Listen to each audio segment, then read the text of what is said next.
નમસ્કાર વિદ્યાર્થી મિત્રો, ધોરણ 10 વિષય વિજ્ઞાન પ્રકરણ નંબર 12 ગયા લેક્ચર્સ વિડિયોની અંદર આપણે લોકો વિદ્યુત પ્રવાહની ચર્ચા કરીને આવ્યા હતા। આજે હવે આપણે નવો ટોપિક શીખીએ છીએ વિદ્યુત સ્થિતિમાન અને વિદ્યુત સ્થિતિમાનનો તફાવત। વિદ્યાર્થી મિત્રો, આગળના ટોપિકની અંદર મેં તમને લોકોને સમજાવ્યું હતું કે વિદ્યુત પ્રવાહ જે પદાર્થમાંથી વહન થાય એને કહેવાય વિદ્યુતના સુવાહક અને જે પદાર્થમાંથી વિદ્યુતનું વહન ન થાય એ બધા જ પદાર્થોને કહેવામાં આવે છે વિદ્યુતના અવાહક।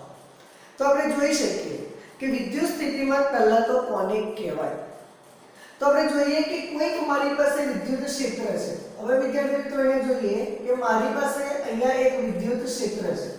વિદ્યુત ક્ષેત્ર એનો મતલબ કે જે વિસ્તારની અંદર પદાર્થ પર વિદ્યુત ભાર હોય એ વિદ્યુત ભાર એક બિંદુથી બીજા બિંદુએ ગતિ કરતો હોય તો એક બિંદુથી બીજા બિંદુએ ગતિ કરતો હોય તેના દરમિયાન આપણે જે કાર્ય કરીએ એ કાર્યને એનું કહેવાય વિદ્યુત ક્ષેત્ર। કે જેવી રીતે એક તમે ચુંબક લો છો એ ચુંબકની આજુબાજુ તમે ચુંબકીય રેખાઓ ઉત્પન્ન કરો છો તો ચુંબકની આજુબાજુ ચુંબકીય રેખાઓ જે ઉત્પન્ન થાય તો એ જે વિસ્તારની અંદર ચુંબકીય રેખાઓ ઉત્પન્ન થાય છે તે વિસ્તારને તેનું કહેવાય ચુંબકીય ક્ષેત્ર।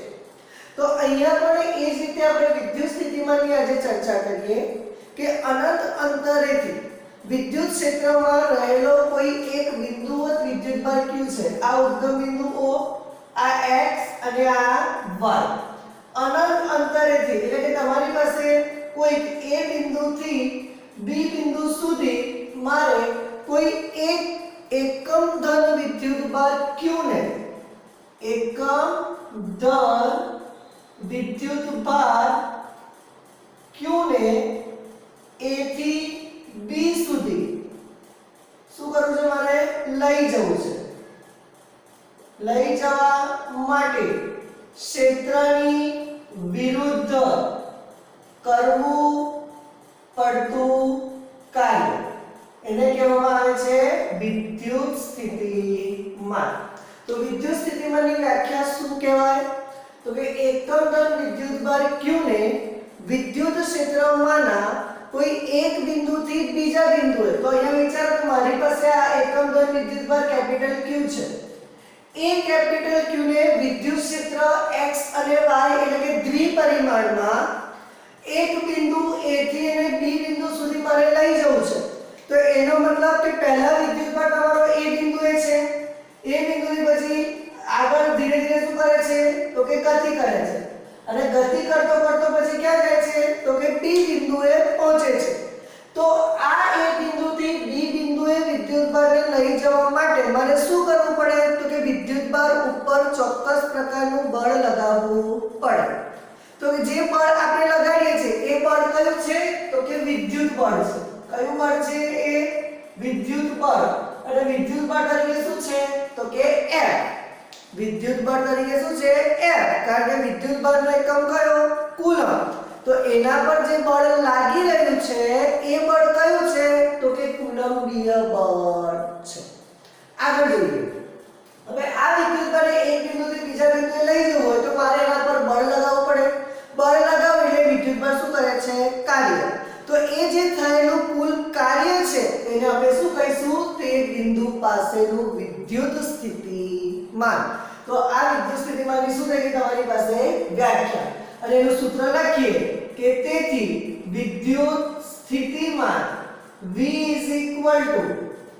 W/q એટલે કે કાર્યના છેદમાં વિદ્યુતભાર। તેથી V W/q કે જેને આપણે આઈડેન્ટિફાઈ કરી શકીએ છીએ। તો આ તમારી પાસે શું થઈ ગયું વિદ્યુત સ્થિતિમાન। વિદ્યુત સ્થિતિમાનની થઈ ગઈ વ્યાખ્યા, વિદ્યુત સ્થિતિમાનનું થઈ ગયું સૂત્ર અને વિદ્યુતમાનનું થઈ ગયું આપણે અહીંયા વસ્તુને શું કરેલી છે દર્શાવેલી છે। હવે એવું કહેવાય કે આ વિદ્યુતભારને તમે આ બિંદુથી આ બિંદુએ લઈ જાઓ છો એટલે કે a બિંદુથી તમે b બિંદુએ લઈ જાઓ છો તો એ દરમિયાન જે વિદ્યુતભાર પર બળ લગાડતા થયેલું જે કાર્ય છે એ કાર્ય કયા સ્વરૂપે સંગ્રહાયેલું છે તો કે સ્થિતિ ઊર્જા સ્વરૂપે સંગ્રહાયેલું છે। કઈ ઊર્જા સ્વરૂપે સંગ્રહાયેલું છે સ્થિતિ ઊર્જા। કેમ તો કે તમે વિદ્યુતભારને a થી b બિંદુએ લઈ જાઓ તો એ પાસે ઉદ્ભવતું વિદ્યુત સ્થિતિમાન કેટલું તો કે VA બી બિંદુએ લઈ જાઓ તો બી બિંદુ પાસે ઉદ્ભવતું વિદ્યુત સ્થિતિમાન કેટલું થઈ ગયું VB તો બે બિંદુઓ પાસે ઉદ્ભવતું વિદ્યુત સ્થિતિમાન કેવા છે અલગ અલગ પરંતુ તમે વિચારો વિદ્યુત બને A થી B લઈ જાઓ છો તો A ને તમે કયા માર્ગે ગતિ કરાવો છો તેના પર તે આધાર રાખતું નથી પણ એ કોના પર આધાર રાખે છે તો કે પદાર્થના સ્થાન ઉપર એનો મતલબ કે જ્યારે વિદ્યુત બને તમે A થી B માર્ગે લઈ જાઓ છો તે દરમિયાન થયેલું જે કાર્ય છે એ કાર્ય કઈ ઊર્જા સ્વરૂપે સંગ્રહ પામે તો કે સ્થિતિ ઊર્જા સ્વરૂપે તે શું કરે છે સંગ્રહ પામે છે બરાબર તો આ સૂત્ર યાદ રાખજો વિદ્યુત સ્થિતિમાન V W/Q હવે આને આપણે એકમની ચર્ચા કરીએ બરાબર તો વિદ્યુત સ્થિતિમાનનો એકમ બરાબર કાર્યનો એકમ છેદમાં કોનો એકમ આવી જશે વિદ્યુત ભારનો એકમ બરાબર હવે વિચારો કાર્યનો એકમ તો કયો છે જૂલ જેને આપણે કોના વડે દર્શાવીએ છીએ J વડે વિદ્યુત ભારનો એકમ કયો છે તો કે કુલમ એને આપણે કોના વડે દર્શાવીએ છીએ C વડે તો વિદ્યુત સ્થિતિમાનનો એકમ કયો થઈ ગયો જૂલ પ્રતિ કુલમ અથવા તો JC ઇન્વર્સ -1 બરાબર અને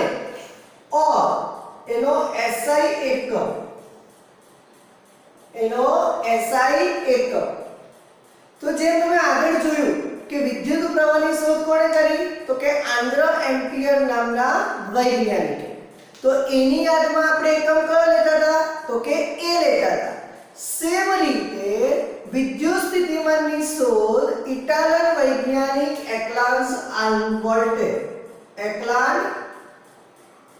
વોલ્ટ નામના વૈજ્ઞાનિકે કરેલી હોવાના કારણે આ વૈજ્ઞાનિક ક્યાંનો હતો તો કે ઇટાલીનો વૈજ્ઞાનિક હતો ક્યાંનો હતો ઇટાલીનો ભૌતિક વૈજ્ઞાનિક એકલાન્સ વોલ્ટ નામના વૈજ્ઞાનિકે કરેલી હોવાના કારણે તેનો બીજો એકમ કયો છે વોલ્ટ છે જેને આપણે કોના વડે દર્શાવીએ છીએ તો કે V વડે દર્શાવવામાં આવે છે અને કોઈ પણ પરિપથની અંદર વાહકનો વિદ્યુત સ્થિતિમાનનો મારે તફાવત શોધવો હોય અથવા તો મારે વિદ્યુત સ્થિતિમાન અથવા તો આ વિદ્યુત સ્થિતિમાનને બીજા કયા નામે ઓળખાય તો કે વોલ્ટેજના નામે ઓળખાય કોના નામે ઓળખાય વોલ્ટેજ તો એ માપવા માટે નું જે સાધન છે બરાબર એ સાધનનું નામ પણ શું છે તો કે વોલ્ટમીટર આ યાદ રાખજો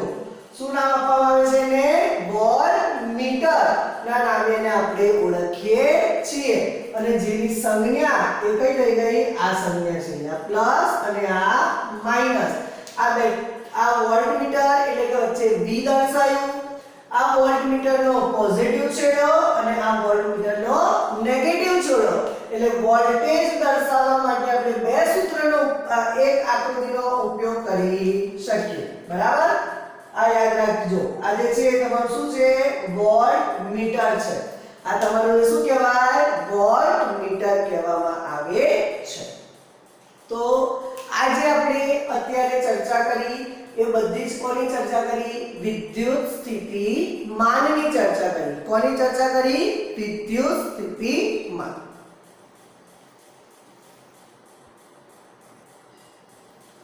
હવે આપણે વિદ્યુત સ્થિતિમાનનો તફાવત જોઈએ તો હમણાં મેં તમને લોકોને આગળ ચર્ચા કરી હતી તેવી રીતે તો કે કોઈક વિદ્યુત પ્રવાહધારિત વિદ્યુત પરિપથની અંદર કોઈ એકમ ધન વિદ્યુત ભારને અનંત અંતરેથી વિદ્યુત ક્ષેત્રના કોઈક બિંદુ સુધી લાવવા માટે કરવા પડતા કાર્યને તે બિંદુનું વિદ્યુત સ્થિતિમાન કહે છે અથવા તો એની બીજી વ્યાખ્યા કહેવાય કે એકમ ધન વિદ્યુત ભાર q ને a બિંદુથી b બિંદુ સુધી લઈ જવું હોય તો મારે ક્ષેત્રની વિરુદ્ધ શું કરવું પડે કાર્ય કરવું પડે તો તમે વિચારો a બિંદુ આગળ ઉદ્ભવતું વિદ્યુત સ્થિતિમાન કેટલું થઈ ગયું va b બિંદુ આગળ ઉદ્ભવતું વિદ્યુત સ્થિતિમાન કેટલું થઈ ગયું vb તો આપણે લખી શકીએ કે કોઈ પણ બે બિંદુ હોય તો લખી શકાય કોઈ પણ બે બિંદુ વચ્ચે વિદ્યુત સ્થિતિમાનનો તફાવત V W/Q. વિદ્યુત સ્થિતિમાન કો કે વિદ્યુત સ્થિતિમાનનો તફાવત કો એ કેવો થઈ ગયો સરખો. તો હવે તમે વિચારી શકો કે A બિંદુ પાસે ઉદ્ભવતું વિદ્યુત સ્થિતિમાન કેટલું થઈ ગયું VA.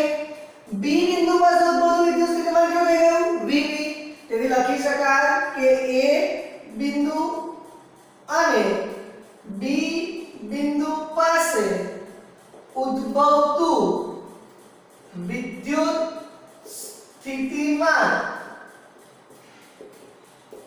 અનુક્રમે VA અને VB હોય તો વિદ્યુત સ્થિતિમાનનો તફાવત V VB VA. શું આવશે વિદ્યુત સ્થિતિમાનનો તફાવત VB VA. પણ આપણે જાણીએ છીએ આને આપણે જાણીએ છીએ આ સૂત્ર મેં લખું છું ને બધા જુઓ તો V બરાબર VB VA. તેથી લખી શકાય VB VA W/Q. VB VA W/Q. કેમ તો કે V VB VA એટલે B બિંદુ પાસે અને A બિંદુ પાસે ઉદ્ભવતા વિદ્યુત સ્થિતિમાનનો તફાવત. તો એ V વડે આઈડેન્ટિફાઈ કરીએ તો આ V ની જે કિંમત છે એને હું અહીંયા મૂકી તો એની જગ્યાએ મને આ સૂત્ર મળ્યું. ફરી વિદ્યુત સ્થિતિમાનનો તફાવત જે છે એને આપણે ફરી એક વખત કહી દઉં કયા નામે ઓળખવામાં આવે છે વોલ્ટેજના નામે જ આપણે તેને ઓળખીએ છીએ અને જેનો એકમ પણ જૂલ પ્રતિ કુલમ ઓર વોલ્ટ વડે પણ તેને આપણે આઈડેન્ટિફાઈ કરી શકીએ. તો જે વિદ્યુત સ્થિતિમાનનો એકમ છે એ જ એકમ કોનો છે તો કે વોલ્ટેજનો છે જૂલ પ્રતિ કુલમ અથવા તો વોલ્ટેજ. ત્યારબાદ આપણે પરીક્ષા માટેની મોસ્ટ ઇમ્પોર્ટન્ટ એક વ્યાખ્યા છે બરાબર. જેવી રીતે તમે લોકોએ 1 એમ્પિયરની વ્યાખ્યા લીધી હતી યાદ હોય તો કોની વ્યાખ્યા લખી તમે લોકોએ 1 એમ્પિયરની. એવી જ રીતે પરીક્ષા માટે બીજી મોસ્ટ ઇમ્પોર્ટન્ટ વ્યાખ્યા 1 વોલ્ટની છે. જોઈએ ચાલો વિદ્યુત સ્થિતિમાનનું સૂત્ર કયું તો કે V W/Q પર આપણે જોઈએ કે 1 કુલમ ધન વિદ્યુત ભારને તો જુઓ વિદ્યુત ભારનું મૂલ્ય કેટલું દેખાયું Q 1 કુલમ ધન વિદ્યુત ભારને એક બિંદુથી બીજા બિંદુએ લઈ જવા માટે કરવું પડતું કાર્ય W બરાબર 1 જૂલ હોય તો ફરી વ્યાખ્યા બોલું છું સાંભળો. વિદ્યુત પ્રવાહધારિત વાહકમાં 1 કુલમ ધન વિદ્યુત ભાર તો Q નું મૂલ્ય કેટલું છે 1 કુલમ વિદ્યુત ભારને એક બિંદુથી બીજા બિંદુએ લઈ જવા માટે કરવું પડતું કાર્ય કેટલું છે 1 જૂલ હોય તો ઉદ્ભવતો વિદ્યુત સ્થિતિમાનનો તફાવત 1 વોલ્ટ છે તેમ કહેવામાં આવે છે. તો આપણે જોઈ શકીએ કે V W/Q પરથી લખવા જઈએ તો V W 1 જૂલ અને Q 1 કુલમ. તો તમારું સૂત્ર શું થઈ ગયું જુઓ આ થઈ ગયું બરાબર અને જૂલ પ્રતિ કુલમ જેને આપણે શું કહીએ છીએ વોલ્ટ. તો V વ્યાખ્યા કેટલી ગઈ 1 વોલ્ટ થઈ ગઈ. તો લખી શકાય 1 કુલમ વિદ્યુતભારને ક્ષેત્રમાંના કોઈ એક બિંદુથી બીજા બિંદુએ લઈ જવા માટે કરવું પડતું કાર્ય જો 1 જૂલ હોય તો ઉદ્ભવતો વિદ્યુત સ્થિતિમાનનો તફાવત 1 વોલ્ટ છે તેમ કહેવામાં આવે છે. તો વિદ્યાર્થી મિત્રો આજે ચર્ચા કરેલી છે એ બધી જ ચર્ચા પરીક્ષા માટે ખૂબ જ મોસ્ટ ઇમ્પોર્ટન્ટ છે.